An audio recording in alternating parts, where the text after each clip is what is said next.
If you're a longtime viewer of this channel, you may know that I used to have an HO scale layout called the Red Oak Railway. If you're new to this channel, welcome! And also, I used to have an HO scale layout called the Red Oak Railway.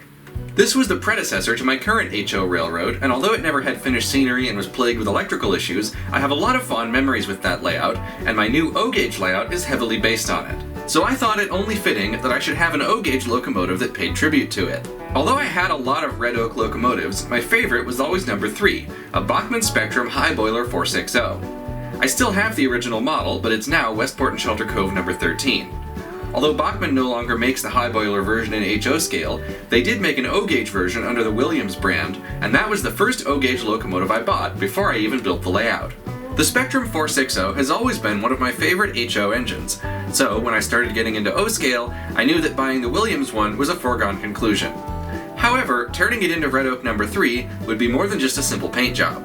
The Williams 460 is scale size, but in every other respect, it leans much more toward the toy train side of the O-gauge world. It's a sturdy and reliable runner, but the detail is sparse and what's there is very chunky and simplified. It just didn't visually hold up next to my other O-scale models from MTH and Lionel. There were 3 main aspects of the model that I wanted to focus on: the handrails, the valve gear, and the cab. From the factory, all of the pipes and railings are molded as one piece with the boiler. I don't think the pipes look too bad, but the same can't be said of the handrails. First, I set about using the Dremel to grind off the molded-on handrails while preserving the boiler bands, piping, and other details. I also drilled holes for the stanchions, using the HO scale version as a reference.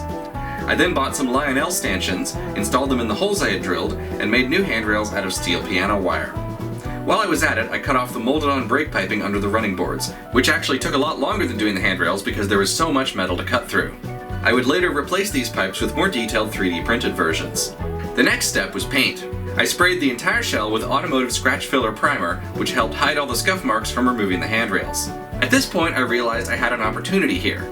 Instead of just replicating the original Red Oak number 3, which was just a Spectrum 460 with some of the stuff painted over, I decided to make what I wished it had looked like all along, but didn't have the paint skills to do originally. I painted the smoke box silver, masked it off, and sprayed the rest of the shell black. While waiting for the paint to dry on that, I started work on the running gear. The Williams engine comes with Stephenson valve gear, where only the main rod and connecting rods are visible, rather than the more complex Walschaerts valve gear on the HO version. The rods are also very chunky and oversized, and the crosshead is the very simple stamped metal type that was common on post-war Lionel trains. I replaced the main rods with a spare set I had from one of these pieces of junk, which happened to be the right length and surprisingly were more detailed than the original Williams ones. Rather than replace the crossheads entirely, I fudged it a bit by just drilling a hole and putting a bolt through it. All of this took place while I was also working on other aspects of the model, so you may notice some continuity errors in the photos. The connecting rods weren't so easy because they had to be exactly the right length, so rather than replacing them, I made a 3D printed jig and dremeled them down thinner. Later on, I also ended up grinding some more material off to turn the oversized round ends into the older style square type.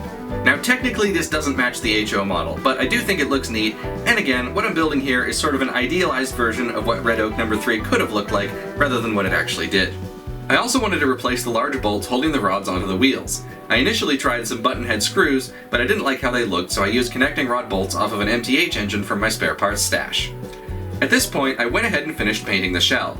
It got the same red roof treatment as the original, with more elaborate striping and a new logo I designed for the tender, complete with an oak leaf symbol. Since the decals didn't have to go over any rivets, yes, I sanded the rivets off the tender, please don't unsubscribe, I just printed the markings on vinyl sticker paper with a laser printer. With the paintwork mostly done, I turned my attention back to the running gear. I had waffled back and forth on the idea of just leaving it with Stephenson valve gear, but eventually I decided to steal the Walschaerts gear off my MTH B6 switcher and convert that one to Stephenson instead. This involved tinkering with a lot of different bolt lengths and spacers to get all the rods and cranks and stuff to fit properly on both engines. Initial test fits looked promising, although the blackened metal MTH parts didn't visually match, so I had to use a Dremel polishing wheel to scrub off the coating and make them shiny. I 3D printed a bracket for the eccentric crank, which took several revisions to get right, and used pieces of metal tubing for the valve rods. The finished valve gear is still missing some parts that the HO version has, but it's now on par detail-wise with most MTH Rail King models, which I think is a reasonable compromise.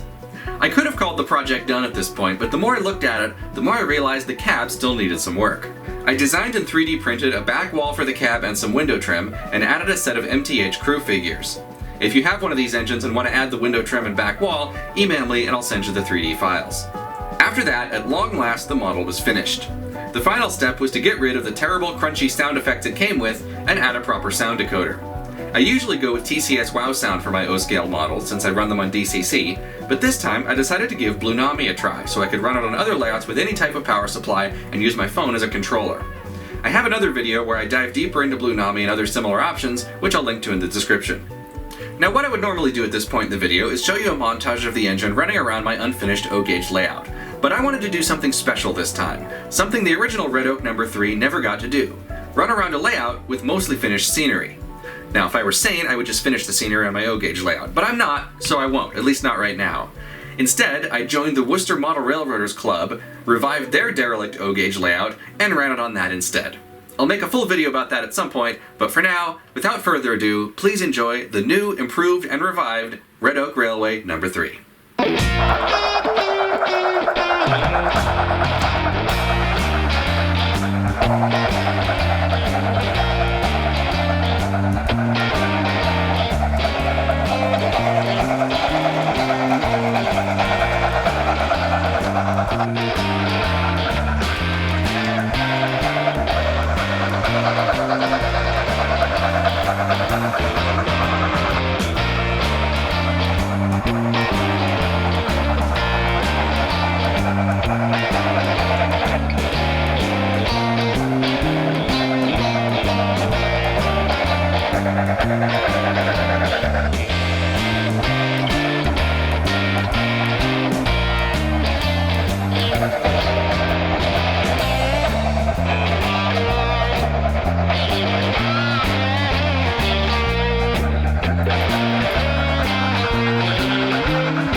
That's all for today, folks. I know I haven't done much with the O-Gauge layout recently, probably because there's been junk stacked all over it, but I do plan to make a start on scenery soon, and I have at least one O-Gauge locomotive that I think you guys are going to be really excited to see, so stay tuned for that, and please subscribe. For now, thank you for watching, and I'll see you next time.